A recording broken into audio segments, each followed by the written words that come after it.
Hello friends, hope you all are doing good.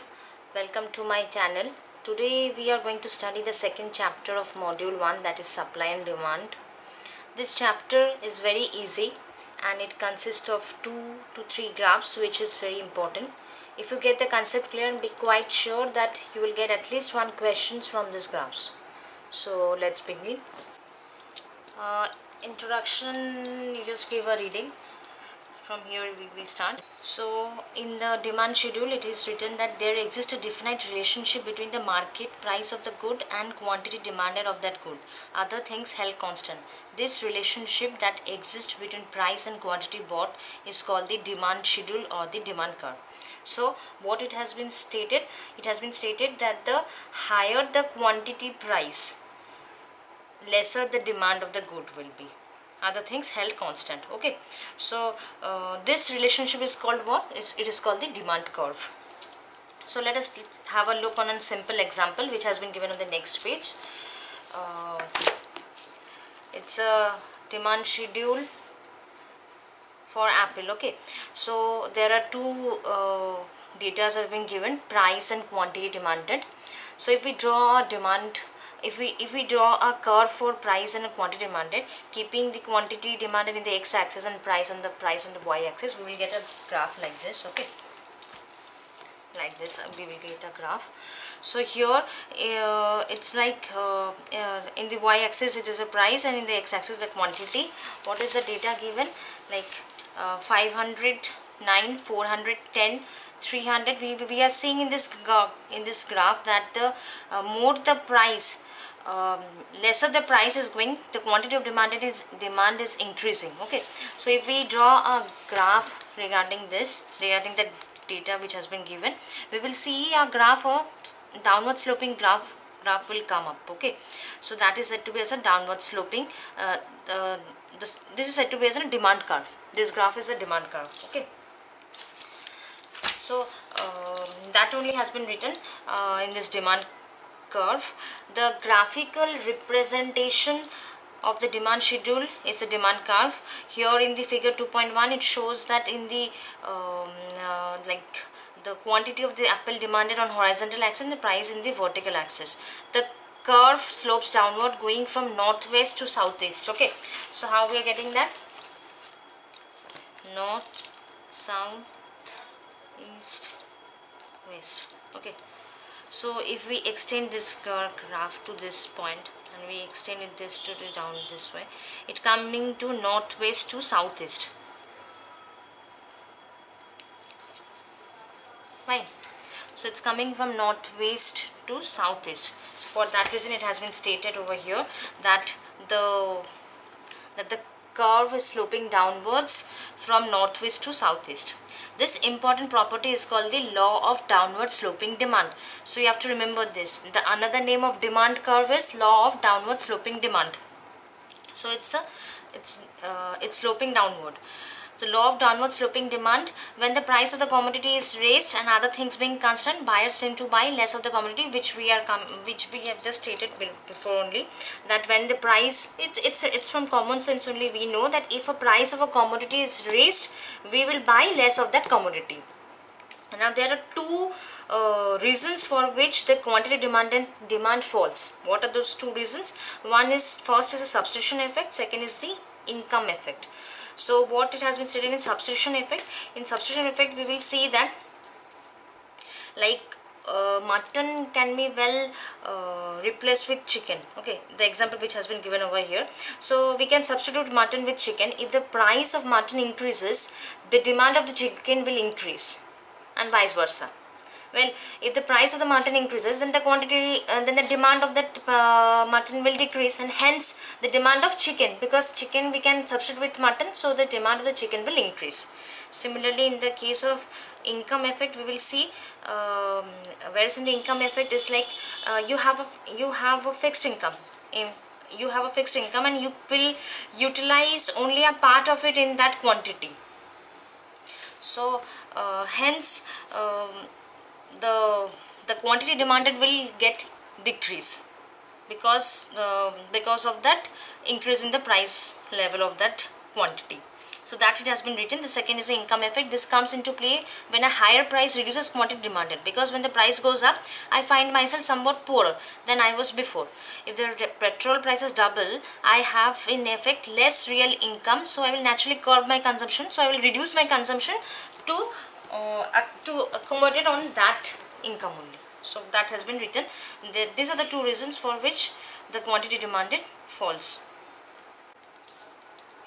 So we have seen in the demand curve that how it's going from northwest to southeast. Okay, then we are coming to the forces which are behind the demand curve. Okay, so now the average income. Average income of consumer is a key determinant of demand. As people income rises, individuals tend to buy more of it. Okay, so once as the people income rises, individual income rises, we will see that they are buying more of it. Okay, this is one of the forces behind the demand curve. So these are the points which are the forces which act behind the demand curve, for which the demand curve gets affected. The size of the market. Now see, since the Mumbai market is more larger than Chennai market, since so for that reason, in Mumbai 21 million people tend to buy 1.5 times more apples and cars than do Chennai 7 million people do. Okay, so size of the market makes an effect in the demand curve. Then comes the related goods. Related goods, we have stated before only that if the demand of good A, which is low, will be low, then the price of the substitute B is low. As I've stated in the before example of mutton and chicken, like if the price of mutton rises, then the demand of chicken will increase. Okay, the related good makes a matter in the it is a one type of force behind the demand curve. Then it is the preference. What it is in with the preference, like a good example is given over here, that eating beef is popular in America but taboo in India. So the preference matter. So the beef is more preferred in America than in India. So that is the preference. And then comes the special influence. Obviously in the special influence, like demand of umbrellas is high in rainy Mumbai but low in sunny Delhi. Similarly, like ACs, in the like demand of air conditioners will rise in hot weather. In addition, expectations about future economic condition, particular prices may have an important impact on demand. That lies. So these are the 4-5 points which you have to remember, like what are the forces which changes the demand curve. So these are the points. Now coming to the shift in demand. So as we can see this is sloping downwards. Always remember the demand curve is sloping downwards. From the D we can see it's the D taboo shows the like it's a demand curve, and shift in demand curve is like the it has been like rightward shift has been done in this graph.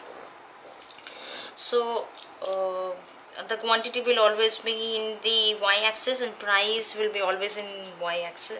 The quantity will be in the x-axis and the price will be on the y-axis. Okay, so what is happening in the shift in demand?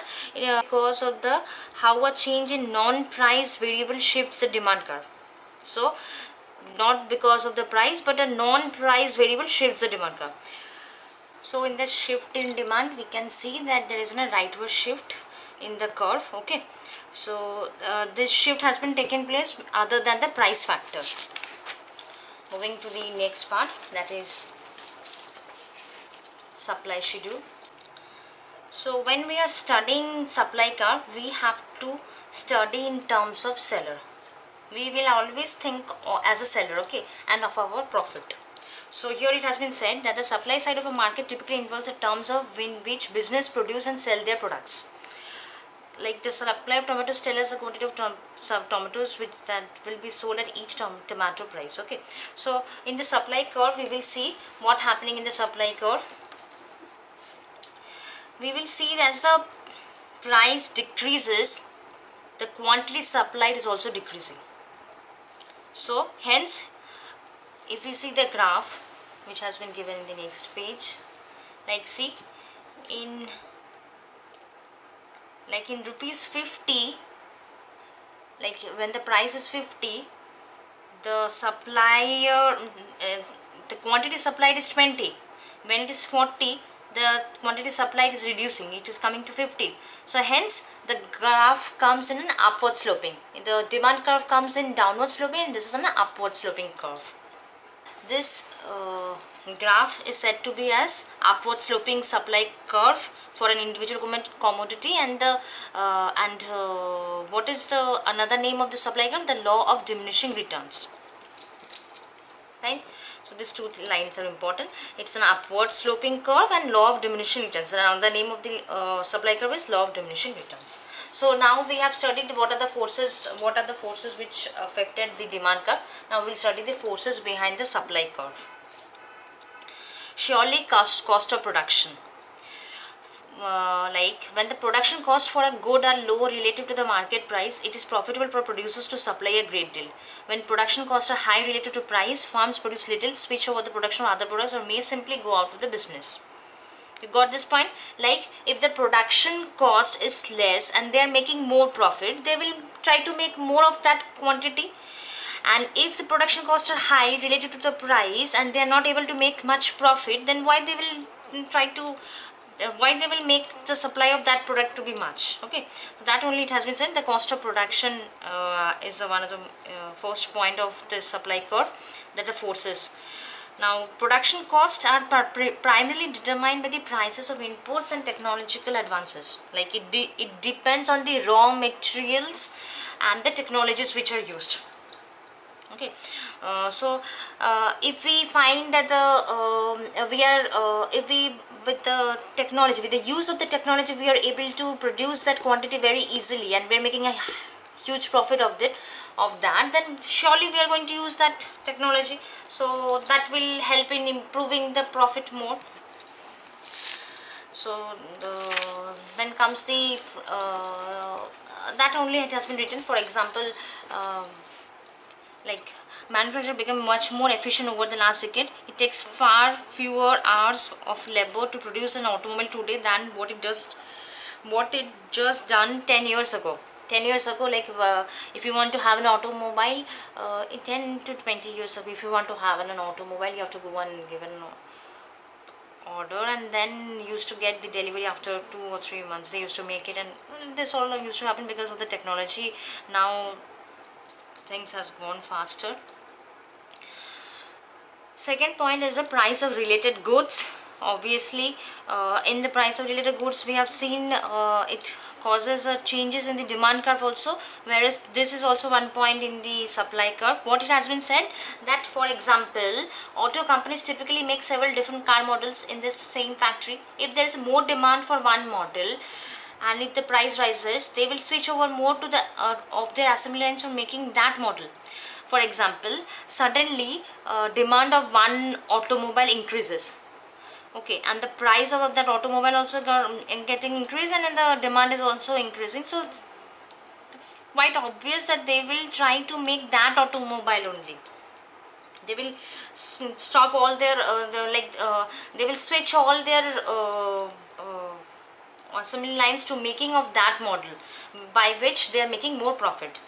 So that is the price of the related goods. Or if the demand and price of truck rise, the entire factory can be converted to making trucks. So whenever you are studying all these points, you have to think as a point of a seller. Like you will always look for your profit. Like if you see that the related good we are getting more price in it, so we will try obviously to make that product only. And if we bring that product in the market, it is quite obvious, like the people have to buy that only. If you do not have more alternates of those things, then you have to buy that. So in that way, they are that causes a force behind the supply curve. Then comes the government policy.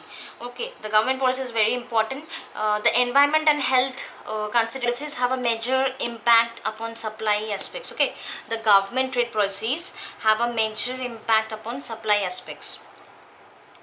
Environment and health consideration determine what technology can be used. That this is also an important point behind the supply curve. Like if the government gives them support, then only the trade or that quantity of that the supply of that product increases because of the government policy also. And then comes the special factors that affect the supply curve. The weather exerts an important influence on farming and agro industry. The computer industry has become a marked and keen spirit of innovation, which has led to a continuous flow. So in the computer industry, since there is an innovation in the has become a keen spirit over there, so it has also there has been a continuous flow of newer products. Okay. So therefore the market structures will affect supply and expectation about the future prices are often important factors upon the supply decision. Okay, so these are the forces behind the supply curve. Next, moving to the sufficient supply. So we can see, we have seen the demand curve also, there was a rightward shift. Here also you can see that in the supply curve there is a rightward shift. Later we will get all these things. Now comes the equilibrium of supply and demand. Okay, now this graph is very important. Okay, here in the graph, this only has been written over here in page 20. The graph has been defined in page 21. Here this is the demand curve which is sloping downwards, and this is the supply curve which is sloping upwards. Now as you can see, there is a point where the demand and the supply curve have intersect. This point is said to be as an equilibrium point. Okay, this graph is very important.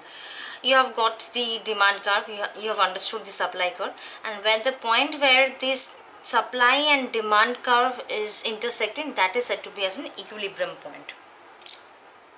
Okay, so over above the equilibrium point, you can see it is written surplus, and in the below it is written shortage. Now what does it mean? From the graph you can well understand, like here you can see the supply is more than the demand, right? The supply curve is more than the demand. When the supply of the quantity or supply of a quantity increases, but that there is no much demand in the market, then what happens? The surplus arises in the market. So that has been defined over here. And in the case of shortage, what happens? If the demand of a quantity increases and there is no much supply, the supply is less but the demand is more, then the shortage arises. So therefore here it is written shortage. So from this graph you usually get one question. If you get this graph, if you understand this graph, then only you don't have to read all this thing. So this is an equilibrium point where the supply and the supply curve and the demand curve intersect, where there is an equilibrium between the supply. So this graph has been well explained. So moving to the next page. Okay,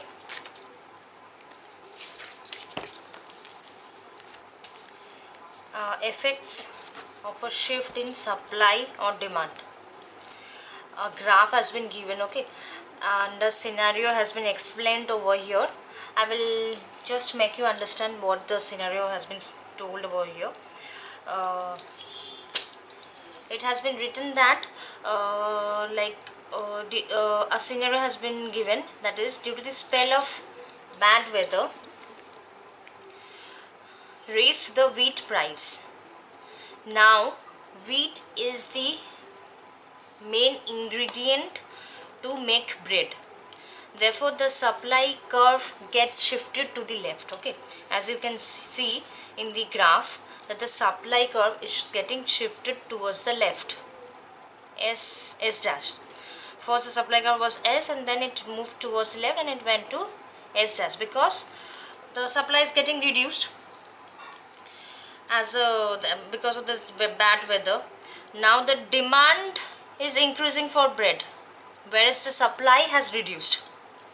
The demand remains the same, whereas the supply has reduced, as the cost also remains the same. What happens next? The bakers are producing less bread at old price. Quantity demanded exceeds the quantity supplied. The demand remains the same, but the supply reduces because the price they are not getting much, no? And so for that reason, what will happen next? The price of the bread therefore rises, encouraging production and thereby raising the quantity supplied. You got the point? Price will rise until the price was over here, and the price will rise to this.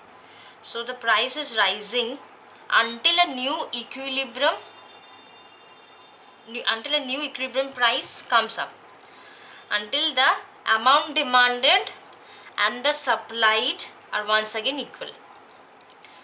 So hence the shift in supply takes place for this reason, where you can see in the graph the price has been increased, and as the quantity reduced, the price got increased, and at a point here again at the equilibrium it reached to this equilibrium after the price got rise. Similarly, in the second graph also it has been like similarly there was a supply shift. Over here there is a demand shift. Now here in this scenario what it has been said, like here you can see the demand is shifting towards the right. Shift in demand takes place. A shift in demand takes place. What is this, what they have told? They have told that the salary got increased. Hence they are as their salary got increased, so they are demanding more with the same price, and hence the supply starts decreasing. Okay, the demand gets increased and the supply, because with that if the demand gets rise, the supply remains a fixed, so therefore the supply starts decreasing.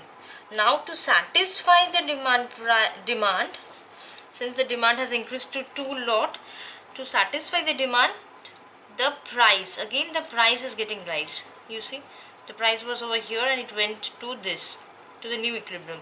So hence, to satisfy the demand, the price of the quantity starts increasing, which motivates the supplier to make supply, because now they are getting more profit. So therefore the suppliers will also start supplying more.